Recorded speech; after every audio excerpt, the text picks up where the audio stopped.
આટલી મોટી આ પેટ્રોલ પંપે લાઈન છે અહીંયા જો ને લાઈન પૂરી જ નથી થતી. હું હવે પેટ્રોલ પૂરું થઈ જવાનું છે કે ખબર નથી. આ લાઈનમાં કેમ લાગ્યા છે પૂછું છું. મોટભાઈ આ પેટ્રોલ તમે પુરાવા કેમ હું પૂરું થઈ જવાનું છે એવું કઈ છે? અરે ના ના અફવા છે. તોય અમારે ગામડે જવું છે તોય પેટ્રોલ તો પુરાવું જોઈએ. મને તો લાગતું નથી કે હવે પબ્લિક સમજવાની તો નથી. મોટભાઈ પેટ્રોલ પૂરું થઈ જવાનું છે, વાત સાચી છે? મને કઈ ખબર નથી આમાં. તમે લાઈનમાં લાગ્યા છો એવું છે? અફવા છે કે મોટા ભાઈ? એવું કઈ ખબર નહીં, અફવા કીએ હે હવે. એટલે પેટ્રોલ પુરાવી લેવાય એવું તમારું કહેવાનું છે ને? બાકી આપણે રહી જા.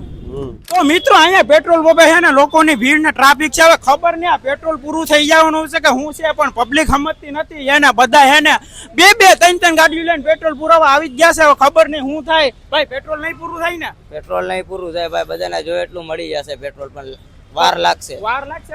તો લોકડાઉન માં જેમ પેલા થયું હતું ને એમ પબ્લિક સાથ દઈને શાંતિ રહીને તો સારો રિસ્પોન્સ મળશે. એટલે પેટ્રોલ છે ને બધાને મળી જાય. એટલે તમે ઉપાધિ કરવામાં ઘરે શાંતિ રહ્યો ને બહુ પેનિક થાવ.